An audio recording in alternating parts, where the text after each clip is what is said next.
नमस्कार, आप देख रहे हैं खबरनामा हरियाणा में प्रजन्य गौड़। आजकल कई लोग जो हैं पथरी की बीमारी से ग्रसित हैं। ऐसे में बताया जाता है कि उनका जो दर्द है पथरी का वो भी असहनीय होता है। इस विषय पर बातचीत करने के लिए आज हमारे साथ मौजूद है डॉक्टर विजय शर्मा जी, जो बीएमएस में गोल्ड मेडलिस्ट हैं। तो उनसे जानेंगे कि आखिरकार ये पथरी है क्या, कैसे ये पथरी बनती है और किस किस चीज़ों का जो हमें परहेज करना चाहिए। जी नमस्कार डॉक्टर। नमस्कार। डॉक्टर सर्वप्रथम ये बताइए कि पथरी आखिरकार है क्या, कितने टाइप की होती है। देखिए, पथरी अगर हम अपनी पूरी बॉडी के हिसाब से देखें तो एक तो गॉल स्टोन्स जो हमारे गॉल ब्लैडर में लीवर के साथ एक थैली लगी होती है जिसे पित्ताशय भी बोलते हैं। तो उसमें जो स्टोन्स बन जाते हैं तो उनको तो हम गॉल स्टोन्स बोलते हैं। दूसरा मोस्ट कॉमन जो हमारे किडनी की जो हमारा यूरिनरी ट्रैक्ट है, ये पूरा जो पेशाब का तंत्र है, उसमें जो पथरियाँ बनती हैं तो वो पथरियाँ बहुत कॉमन है। नॉर्थ इंडिया में तो स्पेशली स्टोन बेल्ट ही बोलते हैं इसको।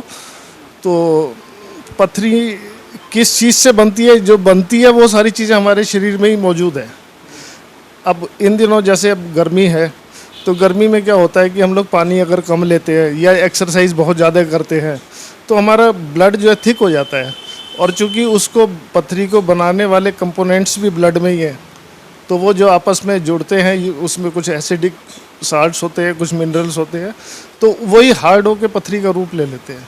कोई आहार में भी हम ऐसी नेचुरल मतलब कोई चीज़ खाते हैं डेली, उसमें जो चीज़ हमें नहीं करनी। बिल्कुल, ये मैं इसका जो रीज़न बताता हूँ कि मोस्ट कॉमन जो रीज़न है वो यही है कि हमारी डाइट में एक तो पानी कम लेना, वो एक बड़ा कारण है इसका। दूसरा कारण है कि अगर हम ज़्यादा नमक लेते हैं, कई बार देखा आजकल ये ट्रेंड चला है कि पोटैटो चिप्स बहुत खाते हैं लोग, तो इससे ऑक्जिलेट भी जाता है। ऑक्जिलेट वाली चीज़ें टमाटर है, जैसे पालक है, तो इनमें ऑक्जिलेट ज़्यादा जाता है, तो ऑक्जिलेट की वजह से भी पथरी बनती है जो मोस्ट कॉमन है।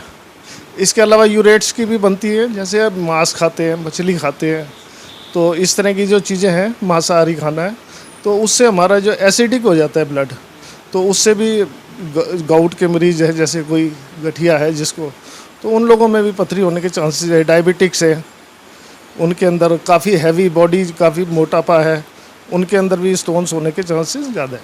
सब इसके सिम्टम्स क्या हैं कि मतलब पेट में दर्द हो गया तो हमें कई बार ऐसा लगता है कि पथरी है, तो क्या सिम्टम्स क्या रहते हैं। देखिए, इसके जो सिम्टम है, मोस्ट कॉमन सिम्टम तो यही है कि स्टोन जब भी अपनी जगह से सरकेगा तो उस समय बहुत तेज़ दर्द उठेगा।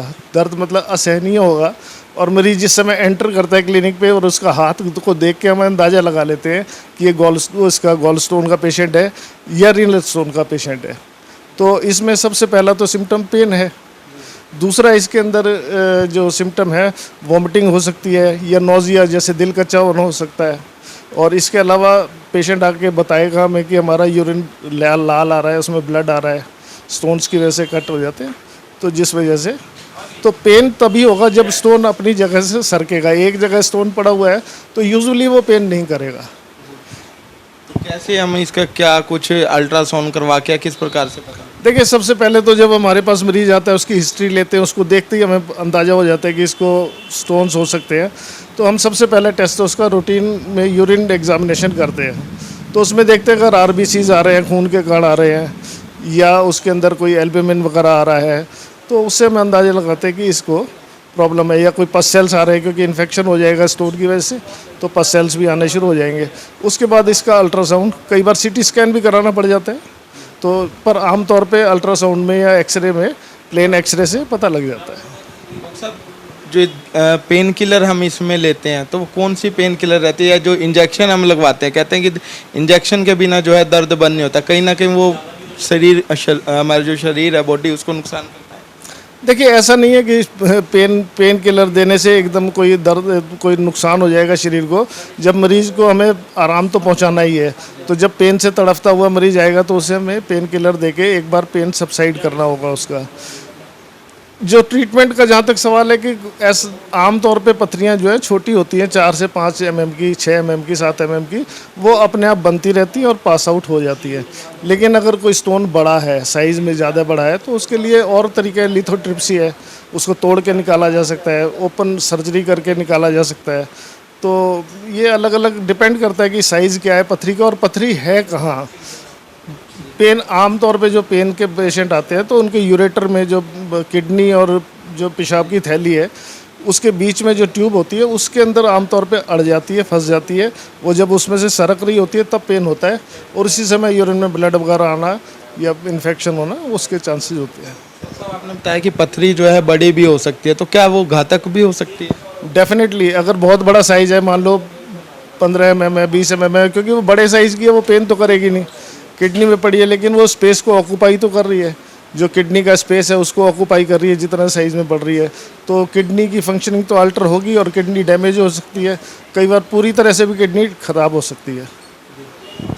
बताया जाता है कि देसी इलाज, देसी नुस्खे, तो क्या वो कारगर रहते हैं? देखिए, सबसे पहले तो अपनी फूड हैबिट्स को सुधारें, पानी ज़्यादा लें, क्योंकि आयुर्वेद के अंदर तो हमेशा इसी चीज़ पे ध्यान दिया जाता है कि हमारा जो खान पान है वो सही होना चाहिए।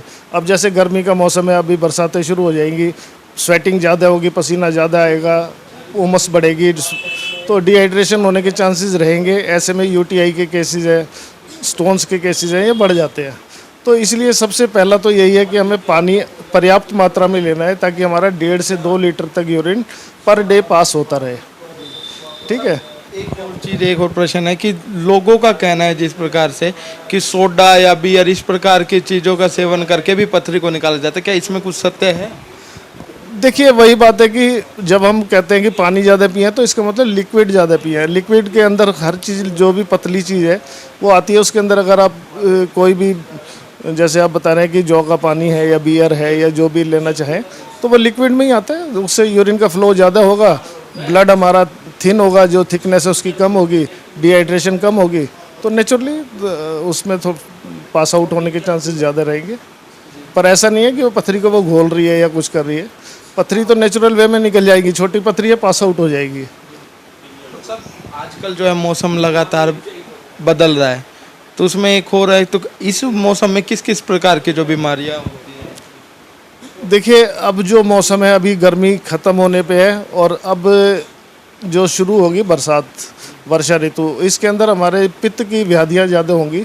पैथिक व्याधियों के अंदर जैसे पित्त जो प्रकोपित होगा तो हमारे जैसे शरीर के ऊपर फोड़े फुंसी निकलना, दाने निकलना, पेशाब में जलन होना, जिसे यूटीआई बोलते हैं, तो इसके अलावा बुखार होना, क्योंकि वो भी पित्त की व्याधि, पित्त बढ़ने से होती है, तो पेट में एसिडिटी होना, जलन होना, इस तरह की जो भी पित्त की वृद्धि से होने वाली बीमारी है वो कॉमनली देखने को मिलेंगी हमें। जुलाई के, अगस्त का महीना, इवन सितंबर तक ये देखने को मिलेंगी। हमें किस प्रकार की सावधानियां जो है बरतनी चाहिए? हमें पित्तवर्धक चीज़ों का तो बिल्कुल निषेध करना चाहिए। जो पित्त को बढ़ाने वाली चीज़ें हैं वो ना लें। खान पान के अंदर हम अपना सुधार रखें और व्यायाम करें, सैर करें, जितना हमारा शरीर टॉलरेट कर सकता है उतना व्यायाम करें। एक्सेस में भी व्यायाम ना करें, क्योंकि आजकल बच्चों में एक नया ट्रेंड है कि जिम जाते हैं और बहुत ज़्यादा एक्सेसिव एक्सरसाइज करते हैं जितनी उनके बॉडी टॉलरेट नहीं कर पाती, और अक्सर वो बीमार होकर हमारे पास आते हैं। तो मैं यही सजेस्ट करता हूँ कि भाई आप उतना ही व्यायाम करें जितना ज़रूरी है।